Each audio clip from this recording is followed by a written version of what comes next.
All right. All right. We are back again, ladies and gentlemen. NFC AFC Championship predictions. What a ride it has been for this 2023 2024 season. I'm excited. You're excited. We've got four teams left before we decide who's going to the Super Bowl. So before we get started, make sure you guys hit that like, hit that thumbs up, and of course, subscribe to the channel. Click that bell, turn on your notifications so you don't miss a stream. I will be streaming tomorrow, both championship games as well as the Super Bowl. So make sure you guys lock it in. All right. I want to first start off by saying quick shout out to the Wrench Gang and the family, all the listeners, all the watchers. I do have some good stuff coming up for you guys. I've had a lot going on over the last 4 or 5 days. Um, I'm not looking for any real kind of, I want to say, like sympathy and stuff, because, that's just not the person that I am. But I've had some significant stuff going on family wise. And, unfortunately, there was a loss. So I've been dealing with that. And, I've actually been under the weather, but I'm fighting through it. I should be good to go for tomorrow. So it's been tough. It's been very tough for the past couple days. But with that said, everything is cool. Everything's okay. And, it's life. It's life. And, you make the best out of it. You get through the hard times. You get through the good times. And then you find balance in between. So I just want to thank you all for rocking with me. Thank you all for supporting the channel. And, looking forward to spending time with you guys tomorrow. But before we do, we're going to break down these predictions, ladies. And we're going to break down these predictions, these AFC NFC Championship predictions. Before I do, let's get into these comments. What up, yo? What's going on with you? Shout out to you, Purple, showing the love. Rich Gang in the house, the family in the house. What up, Puck? What's going on with you? RC Buck in the house. Thanks a lot, Purple. Shout out to you. The Hive Game channels love the channel. Thanks a lot, man. Thank you for being here. Chiefs versus Lions in the Super Bowl. Lions take the title, I hope. Listen, so I wanted to discuss a couple things. All right. I wanted to discuss a couple things before we get into these predictions. All right. I've been thinking long and hard. In regards to how I was going to address these predictions and how in depth I was going to go. So before I do, though, I want to mention this. I think it's very important to mention that this year was probably the worst year that I have dealt with in the last 4 years now, going on almost 5, of streaming NFL and sports content. When it comes to the conspiracies, when it comes to the scripts, when it comes to the rigging, it has been nothing short of absolutely insane. To the point where I've had a little time to, like I said, relax and really just dig in over the last few days before I hop back on this mic and this camera. And I think at the end of the day, it really resonated with me. I said, you know what? If I was to make a prediction video, doesn't that go against everything in regards to what it possibly could be if it was rigged? Because if it is rigged, and I'm not saying it is, if it is rigged, then that would mean that it's Ravens 49ers, right? Then we have nothing left to talk about because of the colors, because of whatever was on some news station in Vancouver. Like, at what point do we stop talking about the scripting and the rigging thing? Because to me, that's taking away more from the game than it may potentially actually being rigged or scripted in itself. And you could say, well, Jay, that goes against the point of it being rigged. If it's being rigged, I don't want to watch it. Well, just don't watch it then, right? They say it's sports entertainment. At the end of the day, there's tons of you who are saying it's rigged, but you're still watching it. There's tons of you who are saying that it's scripted, but yet still you're going on FanDuel, you're going on DraftKings, you're going on whatever sports book to bet and lose your money. The reality is this: whether or not it's scripted, you're going to watch. You're going to watch. And when your team wins, it's not scripted. And when your team loses, it's scripted. That's just what I'm taking it as moving forward when I hear someone say that. I'm just letting you know right now. Moving forward, before we get into these predictions, I wanted to address this because it's really been on my mind for the last few days. I have not heard more about scripts and rigging in my life, even before I started streaming, than this year. And it's annoying. It really is. It's starting to get annoying. I'm just being honest with you. With that said, shout out to Daniel. What up, yo? Ryan in the house says, let's go Ravens. Marvel Sky says, go Ravens. I'm right here, big fellow. Shout out to you, Tyrone. Much love, man. Purple says, I didn't even know any of that when I picked the Ravens and 49ers. Yeah, listen. We'll get into that more in depth later, but I had to get that right off my chest because it's been something that I was thinking about for the last 48 hours. Like, really, I really was anticipating even making this video because I'm like, listen, regardless of the outcome, right, there's always going to be this negative connotation when it comes to whether or not the game is actually rigged. And so when we sit back and we watch these games and we play into the notion of, well, it's rigged because if the 49ers and the Ravens go, well, we already had the color scheme.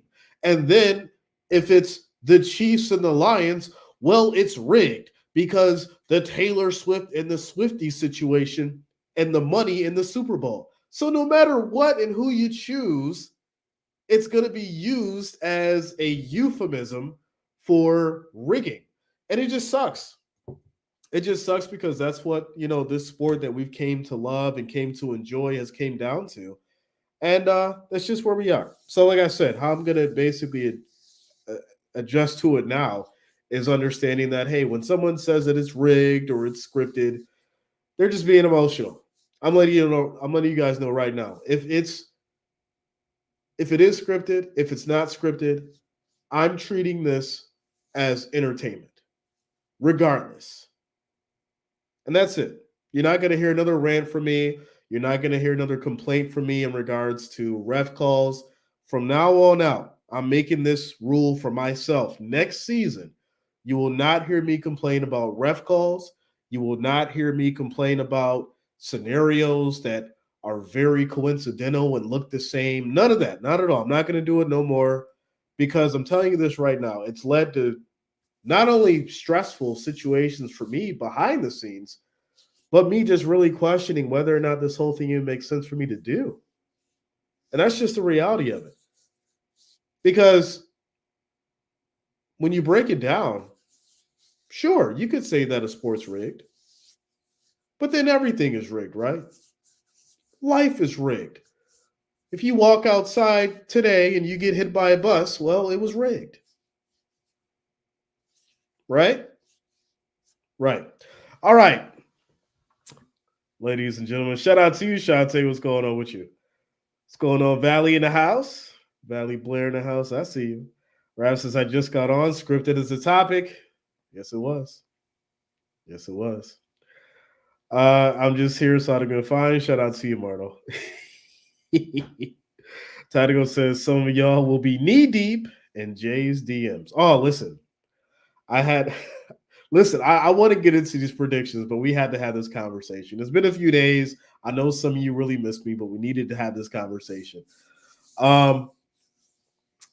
Tactical, I had one this morning, and I'm not going to even say he's a troll, but this is how wild it's got. We had a conversation literally about a year ago. It was from a game a year ago. And we had got into it in regards to some off-the-wall topic. He messaged me this morning and sent me a whole paragraph. And I'm like, well, where the hell is this coming from? And he goes, well, a year ago, you disagreed with me in regards to this, and this, and you're this, and the Bills suck, and you're this. I'm not going to mention their name out of respect. But when the conversation was all said and done, I had actually calmed it down to a point where we could be cordial and have a normal conversation. But it was really wild. I was messaged in regards to something that I said to somebody a year ago that I completely forgot about. That lets you know that certain things that you say to people, it holds weight. It sticks to them. And you know, that's why you got to be careful what you say. That's all I'm going to say. All right, ladies and gentlemen. All right, ladies and gentlemen. Valley says I was attacked yesterday on Facebook. That is crazy. Why were you attacked? It's not good. Ryan says he was a thug. Shout out to you, Tamia. What's going on with you? Jack says Ravens lose by 2 touchdowns. Lions versus 49. All right, listen. I know I've been taking up y'all time. I took 10 minutes to rant for a little bit, but I know it's been a minute since we talked. Let's go ahead and get into it. And we'll get into these. First, we're going to do the AFC Championship. All right, so you guys know, as far as I don't need the audio.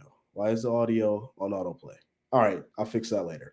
As far as Kansas City and the Chiefs, Baltimore Ravens, right? When we get into Patrick Mahomes and what he's been able to do this season, we understand that he's had the issues that he's had on that field. He's had the issues with the wide receivers dropping the ball. Sometimes the defense wasn't there, but Kansas City found a way to win. Kansas City found a way to get to the playoffs. They then went on to beat Miami. They then went on to beat the Bills, and now they are here in the AFC Championship. On the flip side, obviously, you got the Ravens, who had their own issues, own problems. But guess what? They played strong all year down to the teeth. And I feel like this year with the Ravens, Lamar Jackson hasn't had to be that individual that's under so much pressure that has to do it all, right? I don't have to run as much because I've got these other assets. I don't have to worry as much because I've got some top wide receivers that I can throw to now. And so the pain and pressure points has been relaxed on Lamar. So he's been able to actually go out there and ball out and not be under so much pressure to overperform and force things. It's been really great to see what he's done on the field. It's been really great to see what this Ravens team has done. And obviously, they had the basic bye, and then they get to the championship, and now they're going against Kansas City. So, with that said, I think at the end of the day, this is probably one of the best case scenarios that we've seen for the Ravens to get to the Super Bowl, and especially for Lamar Jackson, because if anybody does actually deserve it, I would say it will be this Ravens team. They put up with a lot. They dealt with a lot over the years. And at the end of the day, right now, what we're seeing is a true powerhouse for the Ravens in this AFC. With that said, ladies and gentlemen, the over-under is going to be 44.5 for KC and Baltimore. The money line is going to be minus 210 for the Ravens, plus 175 for Kansas City. As far as your spread, it is going to be 4.5. 4.5 is the spread. Ravens are favored at home.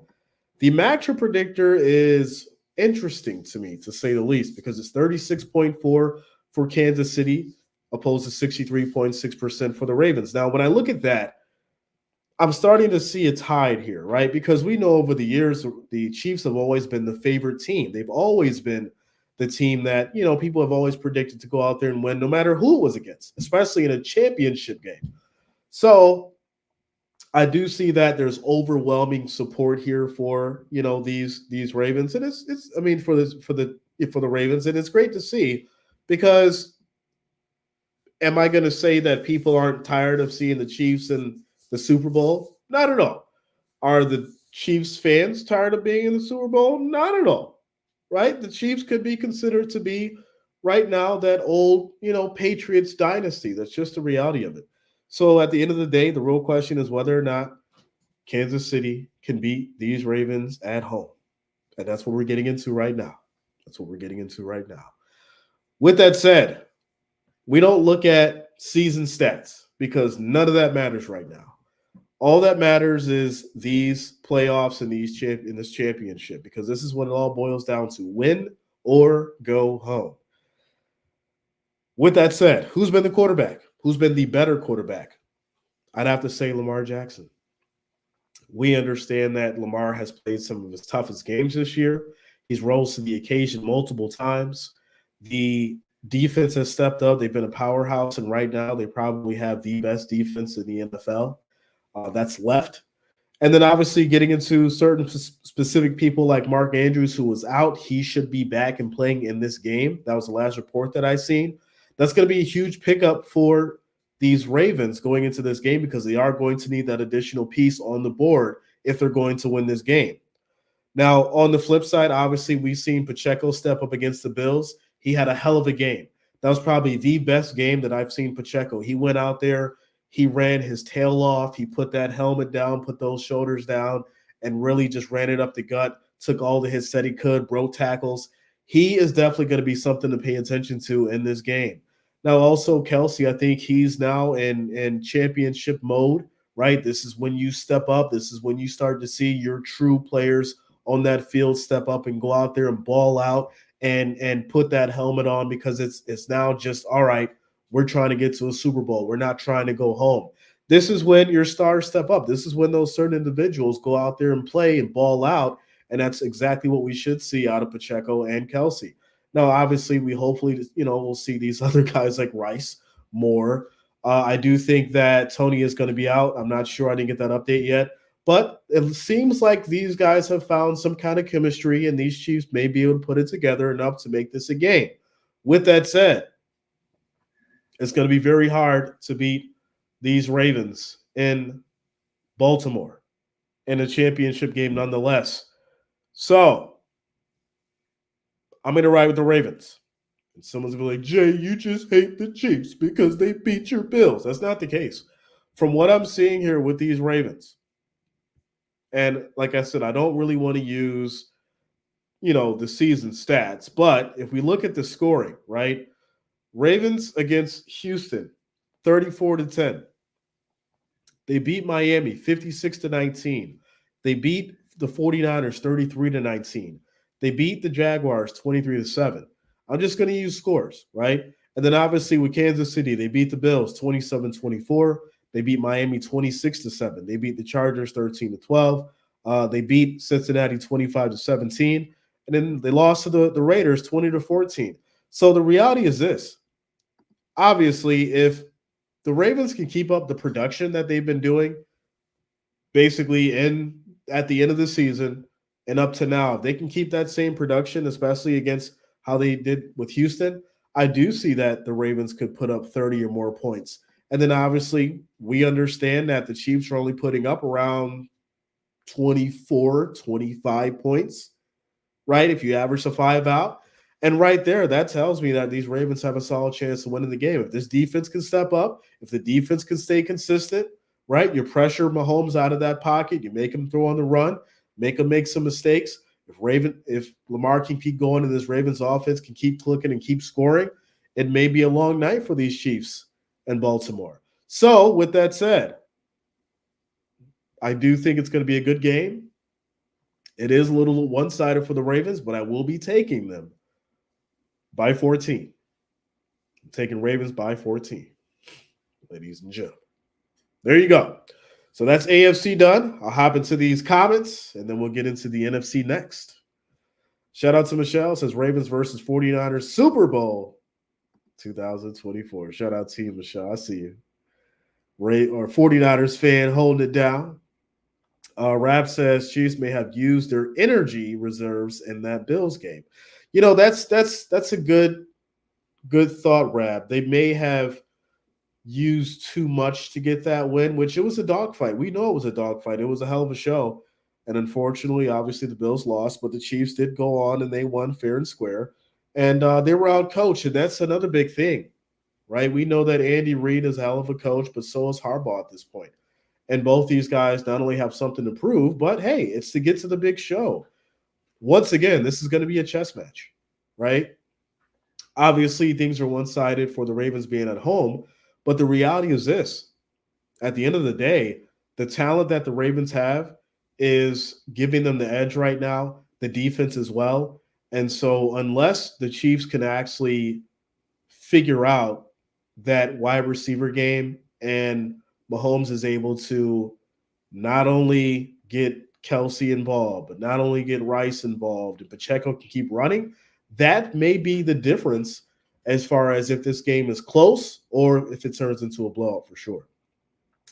Andrew says, why do I keep hearing people say Lions don't stand a chance in this game? We'll get into that soon, Andrew. We'll get into that soon with the Lions and 49ers. Right now, we're on these Ravens and Chiefs. Tank says, no, they're not, but they're still up there. Okay. Rab says, wow, 14. I'm going 14. Chris says, my picks are Ravens, friends, San Francisco in the Super Bowl from what it's worth from the crazy old man in Virginia. Shout out to you, Chris. Much love, man. Baltimore is a better team, so they should win. That's how it's looking. Shout out to you, Rebecca. Got the Mafia in the house. Says, me too, Chris. It's going to take me a minute. Baltimore, better team all around. Yeah, as far as with the defense, the offense, just what they're doing right now, without a doubt, they definitely have the best team in this matchup for sure. It's like getting 3 Super Bowl games. I agree. These are 3 of the 2 championships and then the Super Bowl itself. But I do think these are the 3 best alternatives that we could have got out of almost any other. And when I say almost any other, there are a few other scenarios that would have been very interesting, like the Texans or even Green Bay being in the mix. Obviously, my Bills, but I'm not going to be biased. I'm going to think outside the box. I would have loved to see Green Bay really in the mix or Texans because it would have made things a little bit interesting for sure. Texans and, Chiefs, and Bills championship, it would have been a little bit different. But, this is what we got. And I respect it at the end of the day because, like I said, no other team deserves it more than the Ravens. And the Chiefs are the Super Bowl champions, right? That's just the reality of it. A lot of people like to forget that. And, sometimes we downplay it because, they're the champions of last year. But the fact is, to be the champions, you have to beat the champions. And that's just the reality of it. Valley says, my preacher played for the Lions. Let's go. Shout out to you, Valley. Tank says, I can also see a couple of Baltimore turnovers, seeing that L-Jack can be turnover prone. That's Tank. You're actually right there. I agree. That goes into whether or not Lamar Jackson is going to force anything, right? If he's going to force anything, if he's going to cough the ball up by trying to do too much on the run. There's a lot that goes into that especially when you're in a big game like this. And we've seen Lamar have his troubles in the past. We've seen Lamar have his issues in the past for sure.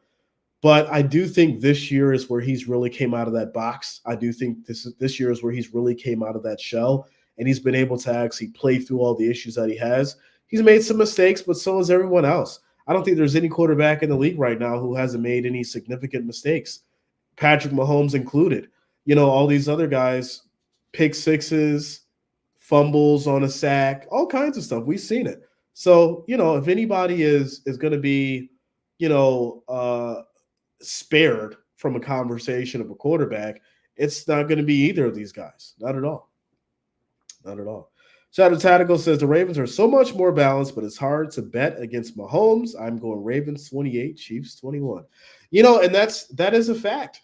The reality is this: when you have a situation where Mahomes is known to show up in championship games, he's known to win these kind of games because not only does he have the experience, but he's got the dog in him, right? We got to give Mahomes his credit. We harp and we talk our garbage and all that kind of stuff when it comes to certain games and what's happened to him over the weeks. But the reality is this: if there's anybody to get the job done, you can put your faith in Mahomes to figure it out. Now, has he let the little gripes and the little situations go that he was whining about? I would hope so, because just as well as I do, there's going to be flags thrown. There's going to be crazy, ridiculous calls in this game. And at the end of the day, if he lets that affect him in this game and if he lets it throw him off and he starts whining and complaining, that could become more of a downfall than just him playing through it from what we've seen in the past games. Shout out to Happy Face. What up, yo? Says, I want to see Lions take it all. But 49ers are nothing to sneeze at. Niners looking shaky lately. Lions looking dominant. Yeah, we'll get into them in a second here. Shout out to you, Happy Face. Much love, man. I think it's a Ravens Lions in the Super Bowl. I can definitely see the Lions pulling the upset. Okay.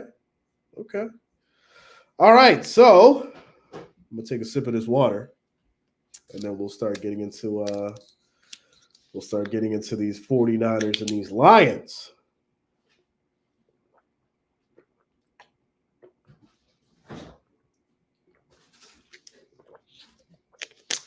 The Shy Guy says ads on live streams are diabolical work. Not at all, my friend. They pay the bills. Laura says, I think we've been fortunate to see so many good matchups this season, and in the playoffs, I've been looking forward to football for weeks now. Without a doubt, and especially when it gets to these points of, come on, Cole. I knew that was coming. When we get to these points of, different scenarios and different games and things like that, there's people who are upset because their team's not in it. There's people who are mad because their team's not in it. But, we love playoff football. We love championship football. And ultimately, the Super Bowl. It brings people together. It brings families together. It brings friends together. And, without a doubt, it's always a good time for sure. Come on, Cole. Cole's killing me here. Needs strip sack score. Okay. All I know is Justin Fields beats San Francisco last season and Detroit this season. We'll see. King Hudson says Purdy is trash. All right. Y'all want to get into the NFC here. I've got a crazy cat on the loose right now. All right, come on. I know you want to be in the show. Or maybe not. All right, well, yeah, I guess you do. Come on. You're going to bite me now. All right. Let's get into these 49ers and these Lions, ladies and gentlemen. Here we go. Now, for those who know, for those who are paying attention, if you remember, I was saying how I believed that the Lions would be of Super Bowl caliber, would be a Super Bowl contender this season, and they have shown that. Jared Goff has stepped up. He has rose to the occasion. Dan Campbell has been a hell of an amazing coach. He's been that grit, that fighting, that fearful coach that we've expected to see and that he's shown. And we've seen a lot out of Montgomery. Gibbs, who's been absolutely an amazing duel as far as for running backs. And Amon-Ra St. Brown, Sam Laporta. That whole offense right now has just been totally amazing. And when you look at what the Lions have went through, when you look at the personnel that they've had on that field, it's been nothing short of truly, truly amazing for this organization and for the fans. Now, the defense has been a little questionable, right? We've been paying attention to the defense and what they've been able to do. But I think the reality is this. It's been one of those situations where we look at the mistakes. We look at the opportunities that have been passed upon. We look at the situations in which Dan Campbell has done too much, and we question whether or not that is going to be the determining factor. That's going to be the downfall of this Lions chances. Now, on the flip side, we talk about these 49ers, Brock Purdy, CMC coming over, just completely changing the game. Deebo Samuel, who's been nothing short of amazing himself. You've got two people on the same team who are basically in the running for MVP. Then obviously you get a great Brandon Ayuk. You get Mitchell. You've got an amazing defense with Bosa, Werner, all these guys. There's nothing short of superstar talent in all of these teams, all four teams that are left. So you're not going to have a situation to where you're not getting its show at all. On the flip side, once again, Kyle Shanahan, he's another one that when we talk about the coaching, he likes to go with the if it isn't broke, don't fix it theory. And so I think that can only go so far because we've seen what the Ravens were able to do against Purdy. And I called this out in the predictions before that game. I called it out, and I tried to tell you guys, if the Ravens could figure out how to get Purdy out of that pocket, bring that pressure, he would fold. And that is exactly what we've seen. And that's what other teams have been basically trying to use as the blueprint when they go up against Purdy. And we've seen that. We've seen that multiple times now. Will Dan Campbell and this defense actually be able to utilize that same process? That's what's going to be in question here. Now, with that said, can Brock Purdy work through those woes? Can Brock Purdy work through those issues? I do think it comes down to a point where at the end of the day, Brock Purdy can work through the accuracy problems, but I don't think there's a way that he can throw the ball higher than what he already is, right? Those little flips of the arm and, right there over the line, it's really easy to put your hands up and get that block because of how low he's throwing it.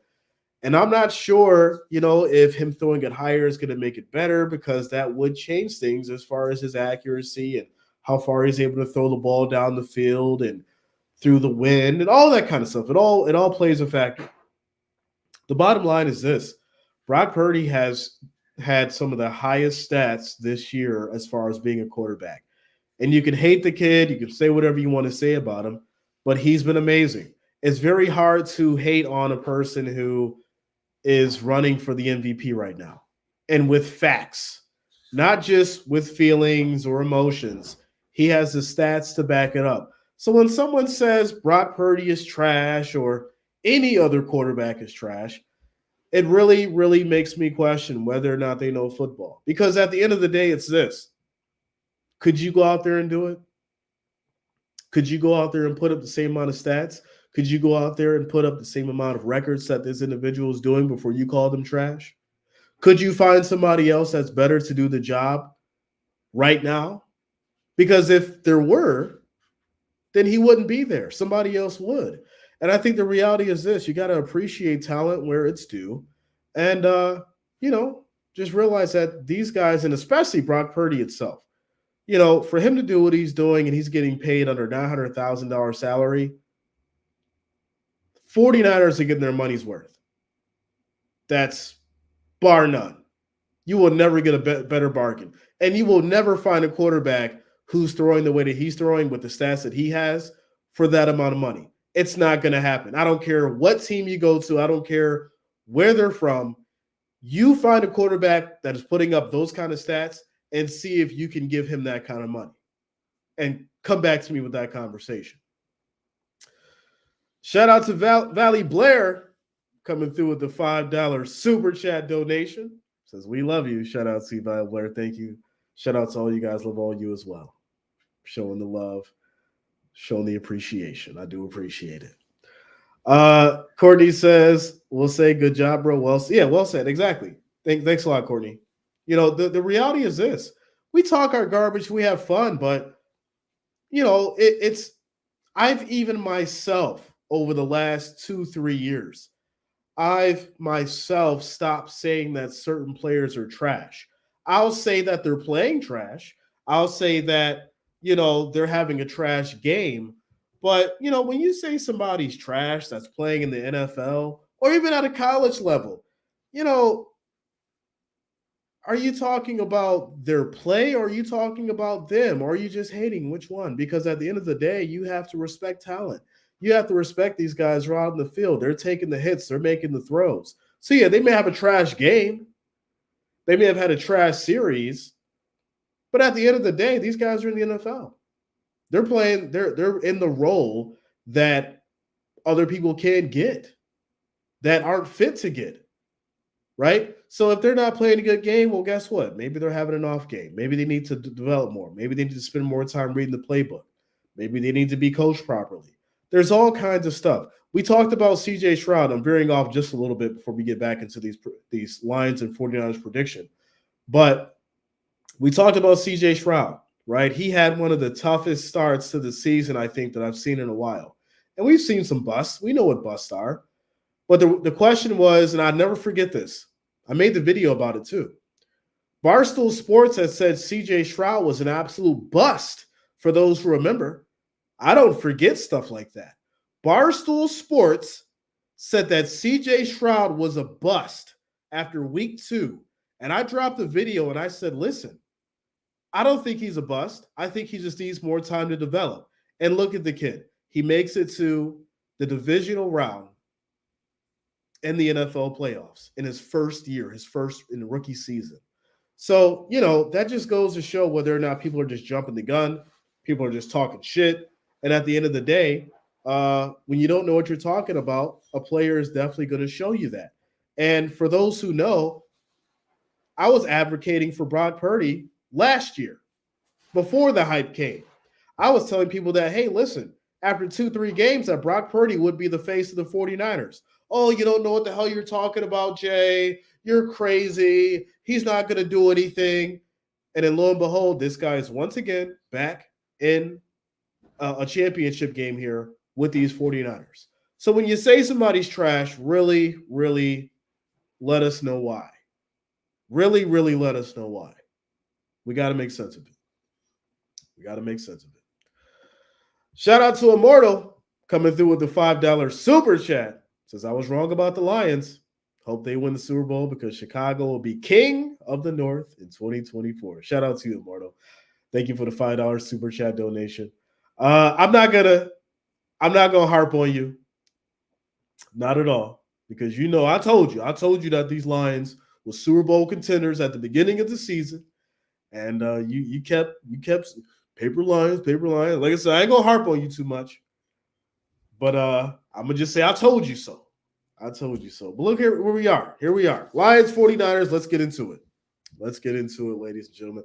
Thank you for the love. Thank you for the support. Shout out to you, Marto. Much appreciated. All right, here we go. Lions, 49ers. As far as the spread, it's going to be 49ers at home, favored by 7. The over-under is 51.5. Minus 350 on the money line for the 49ers, plus 280 on the money line for the Lions. The matchup predictor is 25.9% for the Lions, 74.1% for the 49ers. I expected this. For a couple of reasons.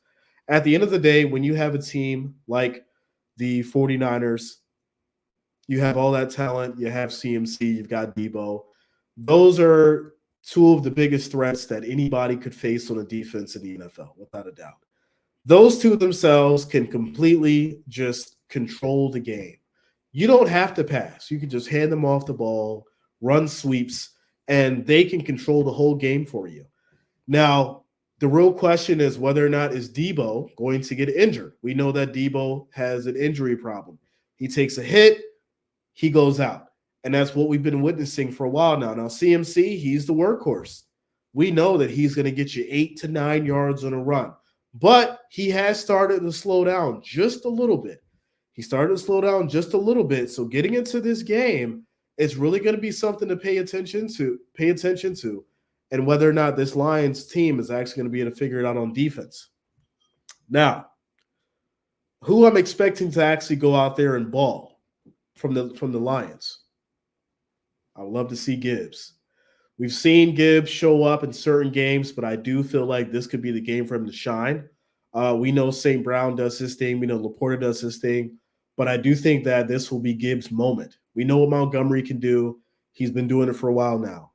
Gibbs, this is his time to basically show up, and I do think we may see more of a focus on him getting into this game, while Montgomery being, kind of like that backup to him, that 1-2 punch combination. To me, the big part of as far as the direction of where this game could go, it's going to go down to the defense. We know the Lions have been very, very shaky as far as defense, and we witnessed that in the Rams game, right? So close, 1-point victory. You don't want that in a 49ers situation, especially at Levi Stadium.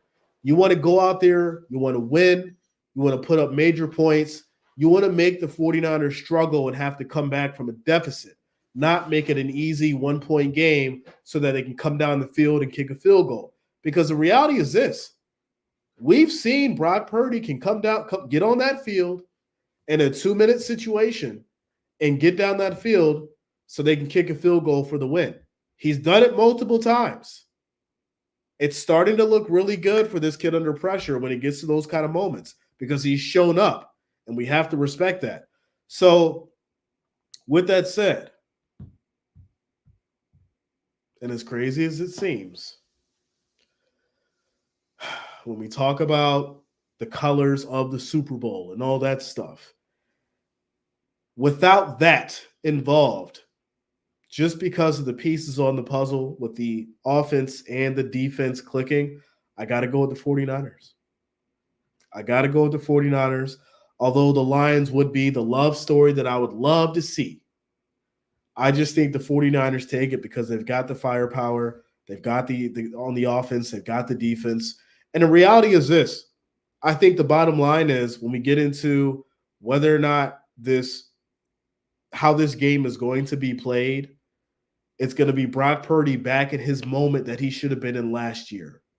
And if that's any more motivation for someone to have one of the best games that they've had all year, it would be that. It would be, look at what happened to me last year. Look where I'm back at now. I may not get a third shot at this, so let me go out here and do what I need to. So I'm going to go with these 49ers by 7. And there it is. There it is. Shout out to Michael. He says the Niners were picked off 5 times by the Ravens, and the Ravens still won only by 2 touchdowns. So with Debo there, you have to play amazing to beat the Niners. That's a fact. That's a fact. Mike says defense wins Super Bowl, still like the Lions as underdogs. I agree. You know, it's great. Like I said before, I said the Lions were Super Bowl contenders. It's really going to boil down to whether or not that defense can go out there and make the stops that they need to, obviously. But I feel like there's going to be a situation in this game where Dan Campbell has to outcoach Shanahan. What are you doing, dude? What are you doing? I feel like there's going to be a moment here. Come on, crazy cat. I feel like there's going to be a moment where Dan Campbell has to go out there and make some true decisions where he's got to outcoach Shanahan in these situations. And with Dan Campbell, this being his first appearance in a championship game against such a high caliber team, he's definitely going to need to step up and go out there and figure it out. Be risky, but know how to play it safe. Be risky, but know how to reel it in. Because there's been a couple of situations where he hasn't done that. And he's cost his team the game. So when I look at that, that's tied into the factor of why I would choose 49ers in a prediction, because Dan Campbell can sometimes be reckless in big moments. What if it comes down to a 1-point game and he decides to go for it for the win in the fourth quarter? Would he take it to overtime or would he go for it? We don't know. And, you know, at the end of the day, that's, like I said, that's that kind of situation where you start questioning, can you trust him in a high-pressure situation to not go with his gut opposed to analytics? So there you go. Mike says the cat is saying, yes, the Lions will win. Is that what you're saying, Cole? You saying the Lions are going to win? Is that what you're saying? It's like, what about Jared Goff's experience? Listen, I love Jared Goff. I was telling you guys that Jared Goff would be amazing on these lines here, and he would show up, and he's done it without a doubt. I don't think it's going to come down to Jared having to drive down the field to win the game. I just don't. I think if the Lions are going to win, they're going to have to put up significant points and blow out the 49ers and make it difficult for them to come back. Because if you make it a close game, what's going to happen is you're going to have a situation where the 49ers can figure it out. Like I said, there's so many different options that can go out there besides Purdy to win this game. All right, we're down by a field goal. Let's just keep handing it to McCaffrey. Let him run it down the field. They're not going to be able to stop it. And he's going to get all the way down there, first and goal, and they'll go in for the score to win the game. On the flip side, all right, it's a touchdown game. Once again, give it to McCaffrey. Let him run the ball. You may have to get Ayuk involved if he's open. Okay, cool. He's gonna be able to catch it. You can only lock down so many people. You can only figure out so many people. You start doubling Debo, someone else is open. All right, let's go. Let's throw to Kittle. Let's get Kittle involved for 30 yards. Let's hit Ayuk for 20 yards. All right, well now let's double Kittle. Let's put the pressure on Ayuk. All right, well let's go back to CMC and Debo then. Let's put Debo out in the flat. Let him catch it on the screen. Now he's going to pick up 10 yards. The reality is that you've got all these scenarios and situations where the 49ers can go out there and win. And I'm not sure if the defense of these Lions can go out there and make those stops and work with the personnel that they have for that much talent. I could be completely wrong. You guys know that. I say it all the time. When I'm wrong, I hold myself accountable. But the reality is this. There's a lot going on around there. And if the Lions defense can figure it out, it will be shutdown city in Levi Stadium. Without a doubt. Without a doubt. Not just bare bone nasty. Old school defense. Tear him up, Detroit. Take him back to school. Shout out to you, that guy, 75. Listen, I want to see a great game. Y'all know me. I hate seeing blowouts because we sit there and we just end up talking all crazy and we start talking about donuts and all kinds of crazy stuff. And people get mad at me. Jay, talk about the game. And it's like, what do you want me to talk about? The team's up by 25. What do you want me to do? And, we like to have close games. We like to have defensive battles sometimes. Hell, if it's 0-0 at the end of the second quarter, that's fine with me. That lets me know that both defenses are clicking, and this is a defensive battle down to the wire. Who's going to break it? But we know that's not how this works. There's too much offense on both sides for that to happen. So we're expecting a decently scored game with this over-under being 51.5 for sure. For sure. King Hudson says, feed the lion. Let's go. They're usually the best. The conference championships, yeah, without a doubt. Detroit on a stage they've never thought they would be on. They hungry. It's true. It's true.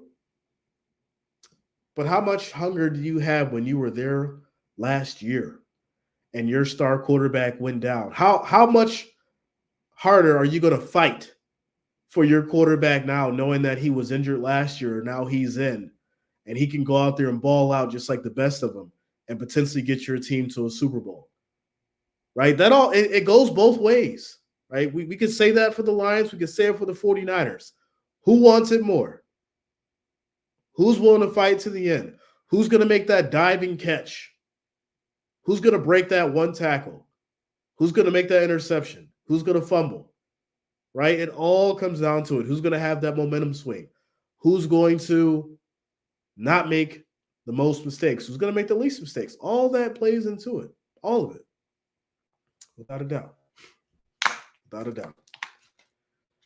Tavares says, as a 49ers fan, if the game was in Detroit, I'd be worried. I don't fear golf outdoors. It's always a struggle for him.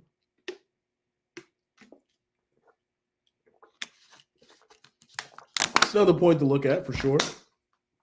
But once again, on the flip side, we know that Goff has playoff and Super Bowl experience. We're not going to write that off either. Listen, I'm not forgetting about Jared Goff. I don't want y'all to think that at all. I know that Jared Goff has playoff, championship, and Super Bowl experience. He's been there. And that's the reality of it. So we can't take that from him either, right? The hunger to get back to a Super Bowl and do it all over again and actually potentially go out there and win? Hell yeah. So you could have a scenario where it's a Ravens-Lions. You could have a scenario where it's Kansas City Lions. It could happen. That's just the reality of it. So with that said, I do take 49ers by 7 just because they're at home. I do think they have the advantage. But I don't think it's going to be an easy win. I don't think it's going to be an easy win. I think it's going to be a dogfight down to the wire. And, the defense is going to have to prevail somewhere. if they're going to win this game for sure. That is for sure. No kneecap in the league is watching for dirty hits. Yeah, that's another topic. You know what's funny is I was just watching this video with these high school kids. And the high school kids were like, it was a pass that was thrown over the middle. It was a hospital pass. For those who know or who don't know, hospital pass is when it's over the middle. It leaves the wide receiver defensiveless so he can get cracked. And it's just not good. But it happens from time to time. So obviously, wide receiver comes over the middle. He gets smacked and incomplete. And ref throws a flag. Now, obviously the football rule is you want to make a play on the ball in that situation, right? You don't want to target the receiver.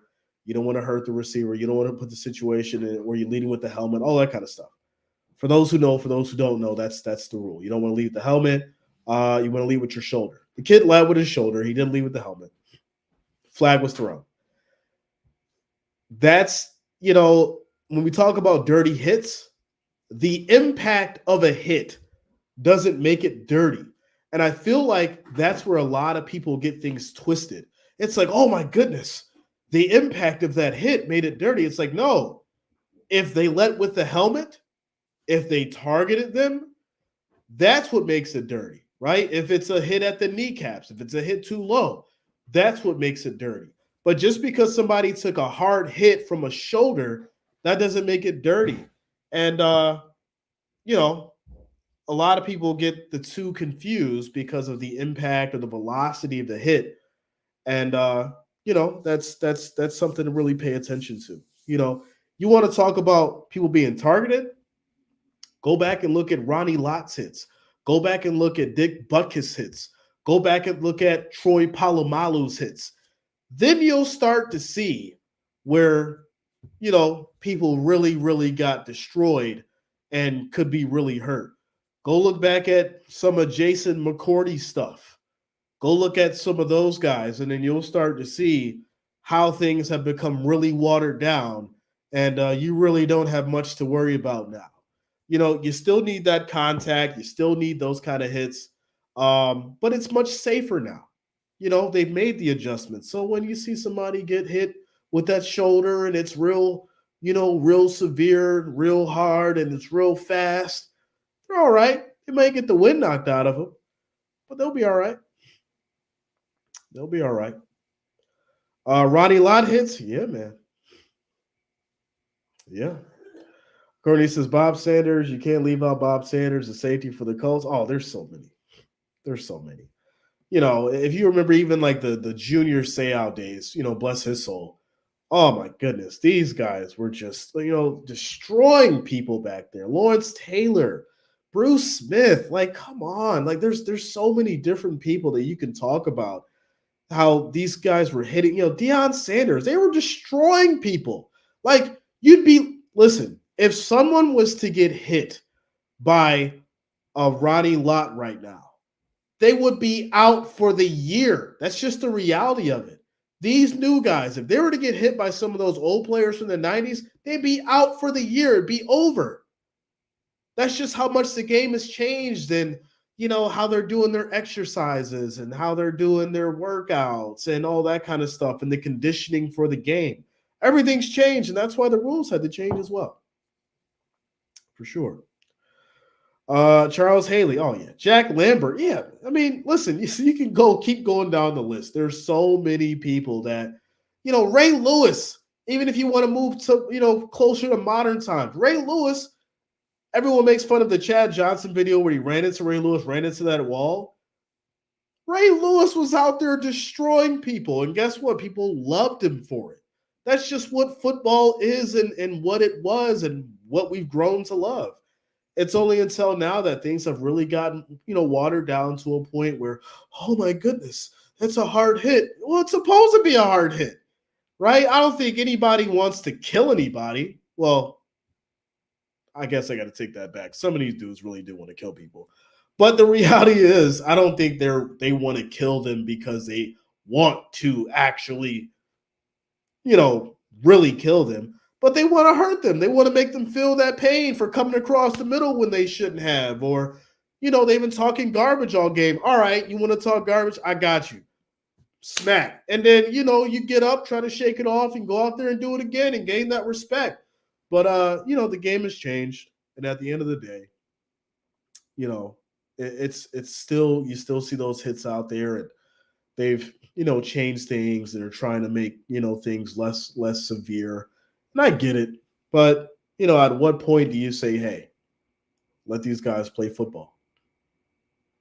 Just the reality of it. Just the reality of it.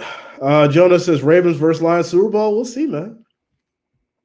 We'll see. Shout out to you, Jonas. What up, man? We'll see. Joyce B, what up? What up, though? Take the guys who San Francisco has the best lines overall, offensive and defensive. On paper, it looks good. On paper, it looks good. But I'll tell you this right now. Predictions are just that. Because we've seen a lot of teams who should have won on paper, and they didn't do it. And I'm just going to leave it at that. I'm going to leave it at that. King says, imagine Lawrence Taylor coming at Brady. Brady would have crapped in his pants or his equipment. Listen, before we get up out of here, that was the beauty of Brady. And I think people fail to realize that was part of why he became so great. He knew if he got hit, it was going to hurt. So he had to figure out how to be accurate. He had to figure out how to fit that ball in certain pockets and areas that no one else could do it.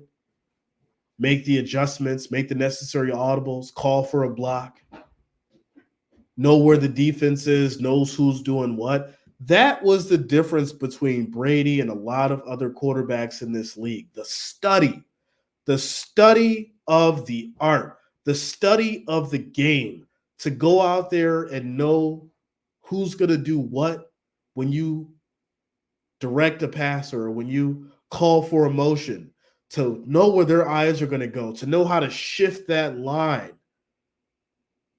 It goes so much farther than all the stuff that we normally talk about when we get into Brady and his work ethic in regards to the game. And I don't think we're going to see anybody else that studied it the way that he did. Because, listen, that man couldn't run to save his damn life. But he could throw that ball. He could be accurate with it. He could fit that ball in a tight space.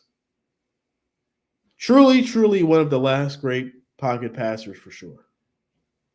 For sure. With that said, ladies and gentlemen, I hope you all have a great day. Have a great Saturday. I will see you all tomorrow for the AFC NFC Championships. Much love to the Wrench Gang. Much love to the family. All the listeners, all the watchers, if you have not, make sure you hit that like, that thumbs up, and subscribe. I'll see you all tomorrow. Have a good day.